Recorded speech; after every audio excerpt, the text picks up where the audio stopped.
Praise the Lord दोस्तों, प्रभु की स्तुति हो। सचमुच हमारा परमेश्वर महान है। सच में यीशु मसीह के नाम से हम आप सभी का इस ऑनलाइन सभा में स्वागत करते हैं। जैसे हम मिले हैं, क्यों ना हम प्रार्थना के द्वारा इस सभा की शुरुआत करें। अपने स्वरों को हम झुकाएंगे। प्यारे पिता, हम आपका धन्यवाद करते हैं राजा, धन्यवाद करते हैं प्रभु जी। आप महान हो, आप अद्भुत हो, आप जैसा कोई नहीं करके हम धन्यवाद करते हैं प्रभु जी। प्रभु, इस ऑनलाइन सभा को हम आपके पवित्र हाथों में सौंपते हैं प्रभु जी। हर एक गीतों को परमेश्वर, वचनों को पिता परमेश्वर, हर एक बातों को आपके पवित्र हाथों में हम सौंपते हैं प्रभु जी। प्रभु, आप संभालिएगा, आप चलाइएगा और आपकी इच्छा को पूरा कीजिएगा प्रभु। और सारी बातों से परमेश्वर केवल आपके नाम की महिमा हो, इसलिए हमारी प्रार्थना है। यीशु मसीह के अभिषेक के सामर्थ्य नाम से इस प्रार्थना को हम कहते हैं, आमेन। जैसे हमने अभी प्रार्थना की है, तो आइए हम आगे बढ़ते हैं स्तुति आराधना के लिए, जिस तरह हम भाई अजय का स्वागत करते हैं।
तुझे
आपकी उपस्थिति के लिए धन्यवाद देते हैं।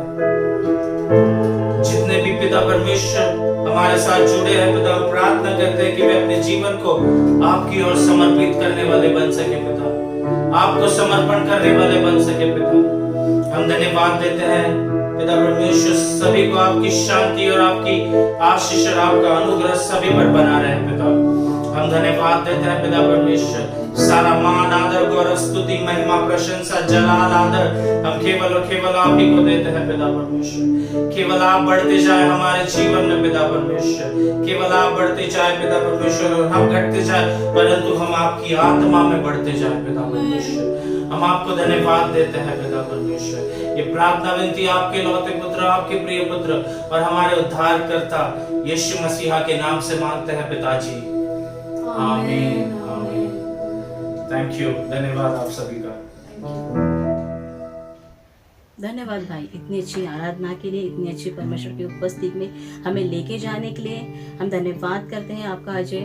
और जिस तरह हम आगे बढ़ते हैं और पास्टर गणेश का स्वागत करते हैं इस वचन के लिए। Hallelujah, praise the Lord. कैसे आप सभी लोग? आशा करते हैं आप सभी लोग अच्छे हैं, खुश है, आनंदित है, अपने अपने कामों पे जा रहे हैं, सुरक्षित है। प्रभु हम इस समय को प्रभु के हाथ में देंगे और प्रार्थना से शुरुआत करेंगे। जैसे ये सत्र है दूसरा विश्वास का, ये विषय का, तो आइए हम प्रार्थना से शुरुआत करें।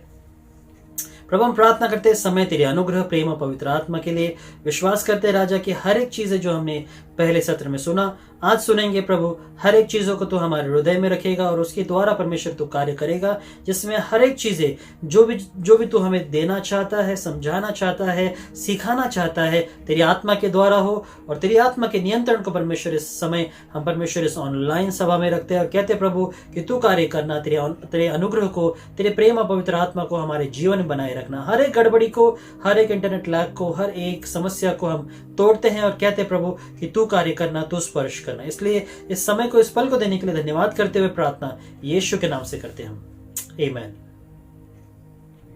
आमीन, हालेलुया।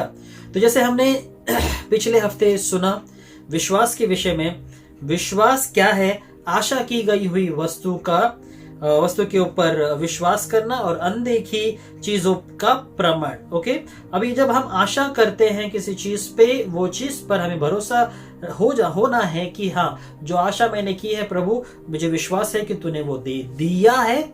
और उसी तरह अनदेखी, जो हमने देखा नहीं है, उसका प्रमाण कि हमें मिल चुका है।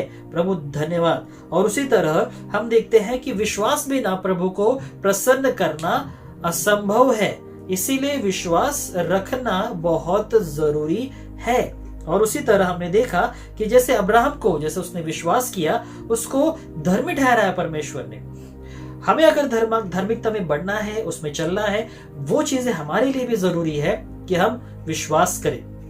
और आगे बढ़ते हुए हमने देखा कि क्या होता है कि जब हम विश्वास करते हैं कि हमें अनंत काल का जीवन मिलता है, यूहन्ना के 5:24 के अनुसार। और वही हम देखते हैं कि परमेश्वर ने इस सृष्टि की रचना विश्वास के द्वारा की, कैसे?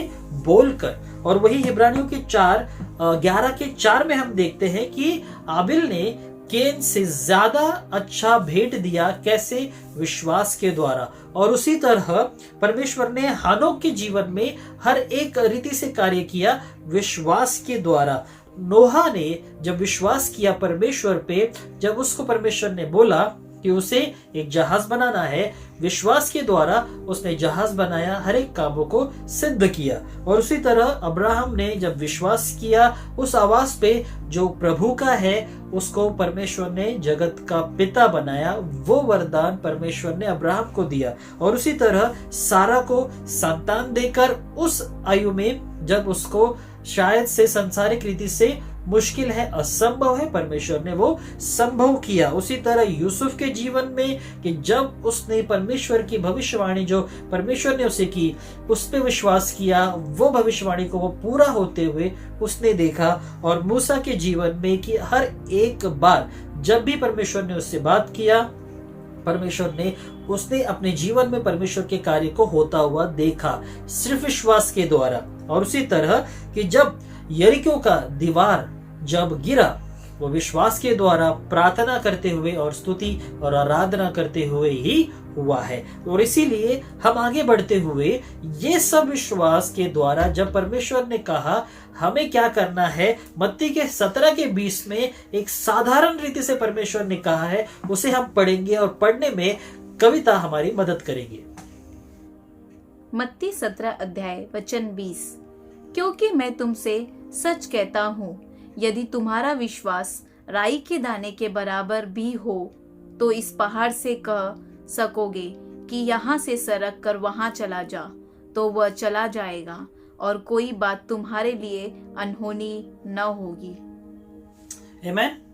तुम्हारे लिए अनहोनी न होगी। ये विश्वास करो कि कोई भी चीजें, जैसे यहाँ पे परमेश्वर ने कहा है कि इस पहाड़ को अगर कहोगे, या जैसे हर एक समय हमने हर एक के जीवन में यूसुफ, अब्राहम या फिर हनोक, हर एक के जीवन में देखा परमेश्वर ने जब उन्होंने परमेश्वर पे विश्वास किया, उन्होंने बड़े बड़े कामों को किया, और वही बड़ी बड़ी चीजें उनके लिए एक पहाड़ के समान थी। आज हमारा पहाड़ क्या है, क्या चीजें हैं? हम जैसे हमारा एक सोच बन जाता है कि अच्छे काम करके हम शायद स्वर्ग जाएंगे, मगर परमेश्वर ये कहता है कि धर्मी हम तभी ठहरेंगे जब हम विश्वास करेंगे। गलातियों के 2:16 में ये लिखा हुआ है, इसे हम पढ़ते हैं। गलातियों 2:16।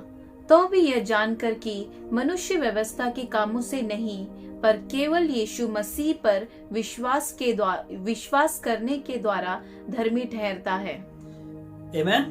विश्वास के द्वारा ही धर्मी ठहरता है, न अपने कामों के द्वारा। तो दोस्तों, अगर ये सोच है कि अच्छे काम करोगे तो शायद स्वर्ग जाओगे या फिर अच्छे धार्मिकता में बढ़ोगे, परंतु विश्वास के द्वारा, और वो विश्वास सिर्फ यीशु मसीह पर, क्योंकि हमारा परमेश्वर वो जीवित परमेश्वर है जिसने असंभव को संभव किया है। और जैसे हमारा विश्वास उस पर है, हमें परमेश्वर धर्मी ठहराएगा, और वहां पे हर एक चीजें सही होगी हमारे साथ, क्योंकि वही उसी चीज का सही उदाहरण और सही एक्सप्लेनेशन, मतलब सही बात का सही मतलब बताया गया है। इफिसियों के 2:8 से लेके 10 तक उसे हम पढ़ते हैं। इफिसियों 2:8 से 10। क्योंकि विश्वास के द्वारा अनुग्रह ही से तुम्हारा उद्धार हुआ है, और यह तुम्हारी ओर से नहीं वरन परमेश्वर का दान है, और न कर्मों के कारण, ऐसा न हो कि कोई घमंड करे। क्योंकि हम उसके बनाए हुए हैं और मसीह यीशु में उन भले कामों के लिए सृजे गए, और जिन्हें परमेश्वर ने पहले से हमारे करने के लिए तैयार किया। हालेलुया।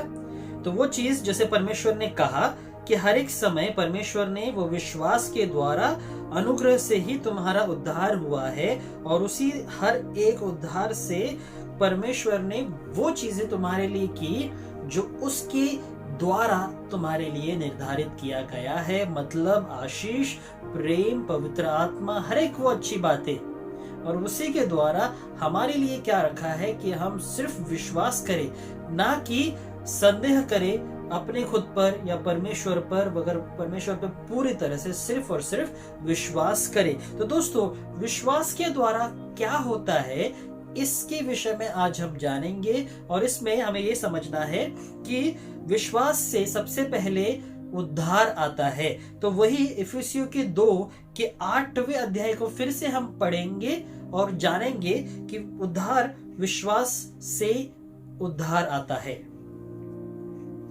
इफिसियों 2:8, क्योंकि विश्वास के द्वारा अनुग्रह ही से तुम्हारा उद्धार हुआ है, और यह तुम्हारी ओर से नहीं वरन परमेश्वर का दान है। आमीन, हालेलुया। और वो उद्धार के द्वारा ही तुम्हारा विश्वास के द्वारा ही तुम्हारा उद्धार हुआ है, और ये तुम्हारी वजह से नहीं मगर परमेश्वर पे विश्वास करने से ही हुआ है। और वही चीजें जैसे हम देखते हैं, दूसरी बात कि परमेश्वर हमें मृत्यु से जीवन में लेके जाता है। यूहन्ना 3:16 में जैसे परमेश्वर कहता है कि क्योंकि परमेश्वर ने जगत से इतना प्रेम किया कि उसने अपना इकलौता पुत्र, वो है यीशु मसीह, वो दिया ताकि जो कोई उस पर विश्वास करे वह नाश न हो वरन अनंत काल का जीवन पाए। तो दोस्तों, यही जीवन परमेश्वर ने रखा है, अनंत काल का जीवन जो परमेश्वर ने विश्वास करने वालों के लिए रखा है। तो दोस्तों, अगर आपका अनंत काल का जीवन चाहिए, जैसे मैंने पहले भी कहा है कि अनंत काल का जीवन ये वो नहीं है कि हम अनंत काल जीवित रहेंगे, मगर वो है कि हमें अनंत काल का सही जीवन जो है स्वर्ग का जीवन, और वो स्वर्ग के जीवन ही हमें यहाँ मिलेगा, और वहीं पर हमारे जीवन में स्थिरता और गंभीरता आएगी, और वहीं पर परमेश्वर हमारे जीवन में कार्य करेगा। और वो चीज के लिए बहुत ज्यादा जरूरी है कि हमारा स्थिर रहना परमेश्वर में, और उसी लिए परमेश्वर कहता है कि हमारा जीवन विश्वास का होना जरूरी है, क्योंकि उसी में से परमेश्वर हमें जीवन देता है। या रोमियो के 1:17 में, रोमियो 1:17, क्योंकि उसमें परमेश्वर की धार्मिकता विश्वास से और विश्वास के लिए प्रकट होती है, जैसा लिखा है कि विश्वास में धर्मी जन जीवित रहेगा। आमीन। विश्वास में धर्मी जन जीवित रहेगा। ओके, और जब विश्वास में धर्मी जन जीवित रहेगा, जब हम ये विश्वास के द्वारा कहते हैं, हमें धार्मिकता में अपने जीवन को आगे बढ़ाना है। ये होगा तीसरा। अभी चौथे में कि हमारे प्रार्थनाओं का परमेश्वर उत्तर देता है जब हम विश्वास करते हैं। मत्ती के 21:22 में पढ़ते हैं हम। मत्ती 21:22, और जो कुछ तुम प्रार्थना में विश्वास से मांगोगे वह सब तुमको मिलेगा। आमीन। प्रार्थना में विश्वास से मांगोगे तो वो सब कुछ तुम्हें मिलेगा। विश्वास अगर करोगे प्रार्थना में, हर एक उत्तर जो तुम्हें चाहिए, हर एक चीज जो चाहिए प्रार्थना के द्वारा तुम्हें मिलेगा। और उसी तरह दोस्तों, जब हम विश्वास करते हैं वहां पर हमारे जीवन में हम चंगाई को भी देखते हैं। जैसे हम मत्ती के 17:19-20 में पढ़ते हैं, उसके पहले जब हम देखते हैं कि जब एक झुंड में जब यीशु मसीह चंगाई कर रहा था, उस एक व्यक्ति वहां पर आया और अपने बेटे के लिए कहा कि इसको मिर्गी आती है और इसके लिए प्रार्थना करो। तो चेले उसके लिए जब प्रार्थना कर रहे थे, वो चंगाई नहीं हो पा रहा था। मगर जैसे 17 में हम देखते हैं, वो एक सवाल करते हैं, उसे हम पढ़ेंगे 17 और 20 में। 17 और 19 सॉरी। मत्ती 17 अध्याय वचन 19 और 20। तब चेलों ने एकांत में यीशु के पास आकर कहा, हम इसे क्यों नहीं निकाल सके? उसने उनसे कहा, अपने विश्वास की घटी के कारण, क्योंकि मैं तुमसे सच कहता हूँ, यदि तुम्हारा विश्वास राई के दाने के बराबर भी हो तो इस पहाड़ से कह सकोगे कि यह यहाँ से सरक कर वहाँ चला जा, तो वह चला जाएगा, और कोई बात तुम्हारे लिए अनहोनी न होगी। आमीन, हालेलुया। तो वहां पे परमेश्वर ये कहता है, जैसे हमने मत्ती का 17 का 20 शुरुआत में पढ़ा था, और यहाँ पर परमेश्वर यही कहता है कि तब चेलों ने यीशु मसीह से पूछा कि हम वो चीज क्यों नहीं कर पाए। ये सवाल हमारे पास भी होता है दोस्तों कि हमारा प्रार्थना क्यों नहीं सुना जाता है। यीशु मसीह आप सभी से यही उत्तर देता है। वो यही कहता है कि अपने विश्वास की घटी के कारण, कहीं ना कहीं हमारे जीवन में छोटा सा विश्वास है, वो विश्वास कम हो जाता है, और जब हमारा विश्वास बड़ा है तो हमारा विश्वास के अनुसार हमारे जीवन में कार्य भी होगा, और तभी परमेश्वर वहां पे जाता है और कहता है कि जब तुम्हारा विश्वास अगर राई के बराबर भी होगा तो बड़े बड़े कामों को तुम कर सकते हो। तुम संदेह न करो और उस चीज से बोलो, विश्वास के द्वारा परमेश्वर कार्य करेगा, क्योंकि मरकुस के 11 के 22 और 24 में ही यही लिखा हुआ है। उसे हम पढ़ते हैं। मरकुस 11 अध्याय वचन 22 से 24। यीशु ने उसको उत्तर दिया कि परमेश्वर पर विश्वास रखो। मैं तुमसे सच कहता हूँ कि जो कोई इस पहाड़ से कहे कि तू उखड़ जा और समुद्र में जा पड़, और अपने मन में संदेह न करे, वरन प्रतीति करे कि जो कहता हूँ वह हो जाएगा, तो उसके लिए वही होगा। इसलिए मैं तुमसे कहता हूँ कि जो कुछ तुम प्रार्थना करके मांगो तो प्रतीत कर लो कि तुम्हें मिल गया और तुम्हारे लिए हो जाएगा। आमीन। वही चीजें प्रभु ने वापस कही है दोस्तों। यही कहा है कि यीशु ने उसे उत्तर दिया कि परमेश्वर पर विश्वास रखो। ओके, यीशु ने कहा है परमेश्वर पर विश्वास रखो। कौन से? वो परमेश्वर जिसने हमें तुम्हें वो सभी संसार को बनाया है, और जिसने हर एक चीजों के लिए वो हमारे संग रहता है, और उसी के लिए, उसी का संदेश देने के लिए कि हमें परमेश्वर पे विश्वास करना है, यीशु मसीह आया और उसी ने कहा ये चीज कि जब भी हम विश्वास करेंगे और संदेह न करेंगे, ये कहते हुए कि अगर हम विश्वास से कुछ भी चीजें बोलते हैं या और प्रतीति करते हैं, मतलब विश्वास कर लेते हैं या सोच लेते हैं कि वो हो चुका है मेरे लिए, तो वो हमारे लिए होगा, जरूर होगा। वही चीजें अंत में लिखा है, तुम्हारे लिए हो जाएगा, मतलब हो गए, लेकिन हो सकता है, ऐसा नहीं, हो जाएगा मतलब पक्का है, हो जाएगा। ये परमेश्वर का विश्वास भरा बात है जो तुम्हारे लिए परमेश्वर ने दिया है। और वही अंत में एक चीज परमेश्वर कहता है, पहले पतरस के 1 के 7 में हम देखेंगे, उसे पहले पढ़ते हैं। पहला पतरस 1 अध्याय वचन 7। और यह इसलिए है कि तुम्हारा परखा हुआ विश्वास, जो आग में सताए हुए नाशमान सोने से भी कहीं अधिक बहुमूल्य है, यीशु मसीह के प्रकट होने पर प्रशंसा और महिमा और आदर का कारण ठहरे। आमीन, हालेलुया। प्रशंसा का कारण ठहरे। ओके, और वो चीजें परमेश्वर कहता है यहाँ पर कि हमें क्या करना है, हमें वो चीजें जो परमेश्वर यीशु मसीह ने हमारे लिए रखा है वो चीजें हम करें। दोस्तों, जैसे आज का सत्र हम यहाँ पे समाप्त कर रहे हैं, अगले सत्र में हम ये देखेंगे कि कैसे विश्वास को उत्पन्न किया जा सकता है, कौन से ऐसे पायदान है और कौन से ऐसे पॉइंट्स है जहाँ पे परमेश्वर हमें बताता है कि विश्वास में हमें कैसे बढ़ना है। आज हमने देखा कि विश्वास के द्वारा क्या क्या हमें मिलता है। जैसे हमने देखा उद्धार हमें विश्वास करने से मिलता है, मृत्यु के ऊपर परमेश्वर ने हमें जीवन दिया है, उसी तरह हर एक समय एक नया जीवन विश्वास के द्वारा परमेश्वर हमें देता है, और वही प्रार्थना का उत्तर परमेश्वर हमें देता है। हर एक प्रार्थना, हर एक जो चीजें हम प्रार्थना में मांगेंगे वो हमें परमेश्वर देगा, और उसी तरह परमेश्वर चंगाई भी देता है। उस समय यीशु मसीह के साथ होकर भी उन चेलों ने नहीं कर पाए। अभी तो यीशु मसीह हमारे साथ नहीं है, मगर उसकी पवित्र आत्मा हमेशा हमारे साथ है। हमें विश्वास करना है। और यीशु मसीह ने वहां पे कहा कि तुम्हारे विश्वास की कमी के कारण तुम नहीं कर पाए। अगर हमें विश्वास की कमी है तो वो शायद कार्य नहीं होगा, मगर अगर विश्वास है तो हमें वो सभी चीजें पॉसिबल है। जैसे कि बहुत बार हम ये सोचते कि क्यों नहीं हुआ, क्यों। ये सवाल का जवाब सिर्फ इतना ही है कि हमारा विश्वास हम में है कि नहीं, और वो सही रीति से बड़ा है कि नहीं।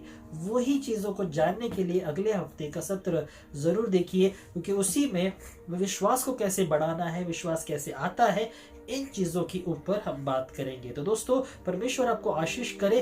प्रार्थना के द्वारा आइए हम समाप्त करें। प्रभु, प्रार्थना करते इस समय परमेश्वर के तेरे अनुग्रह, प्रेम, पवित्र आत्मा के लिए कि तेरा आशीष हमारे जीवन में हमेशा बना रहे। हर एक बातों में, हर एक चीजों में परमेश्वर तू कार्य करना, ताकि कभी भी किसी भी बातों में हम विश्वास में कमी ना हो, वरन हर एक चीजें समझ सके कि विश्वास के द्वारा, जैसे तूने कहा है कि उद्धार आता है और हमारे हर एक जीवन में एक नया जीवन मिलता है। हमें तूने परमेश्वर मृत्यु से जीवन में लेकर गया, और वही प्रार्थना का उत्तर तू हमें देता है, और चंगाई हमारे विश्वास के द्वारा ही होता है। और उसी तरह कि जब हम विश्वास करते हैं और वही चीजों की हर एक बातों के द्वारा की हर एक बातों में विश्वास ही है जो हमें करना है, और उसी के द्वारा हर एक कार्य होगा, ना हमारे कामों के द्वारा वरन विश्वास के द्वारा। तो प्रभु, हमें वो विश्वास बढ़ा ताकि हमारे जीवन में कभी भी विश्वास की कमी ना हो, और कभी भी हम पीछे ना रहे, हमेशा आगे रहे, और वही चीजों में उन्नति करे और आशीष पाए राजा। इसलिए प्रभु, हर एक को परमेश्वर में आशीष करता हो जिन्होंने ये वचन को सुना, ग्रहण किया। तेरे अनुग्रह में परमेश्वर वो कार्य में लाए, और तेरा पवित्र आत्मा उनको सुरक्षित रहे, जहां भी वो जाए, जो भी कार्य करे, और जहां भी परमेश्वर रहे। हम प्रार्थना करते हैं कि वहां पे सुरक्षा, प्रेम और पवित्र आत्मा हमेशा बना रहे। इसलिए प्रभु, मैं धन्यवाद करता हूं और कहता हूं प्रभु, इस समय को, इस पल को देने के लिए, और तेरा अनुग्रह हम सब पे रखने के लिए। इसीलिए सारी महिमा तुझे देते हुए, इस समय को, इस पल को देने के लिए धन्यवाद करते हुए प्रार्थना यीशु के नाम से करते हैं, आमीन। दोस्तों, तो जैसे हमने विश्वास के दूसरे पायदान को देखा, तीसरे पायदान हम अगले हफ्ते देखेंगे, और तीसरे सत्र में हम ये जानेंगे कि उद्धार कैसे आता, विश्वास कैसे आता है, और विश्वास पे हमें कैसे बढ़ना है। या परमेश्वर आपको आशीष करे। अगले हफ्ते हम फिर से मिलेंगे। आप अपना ख्याल रखें। परमेश्वर आपको आशीष करे। धन्यवाद। धन्यवाद पास्टर गणेश, इतनी अच्छी वचन बांटने के लिए। प्रभु आप सभी को आशीषित करें। धन्यवाद।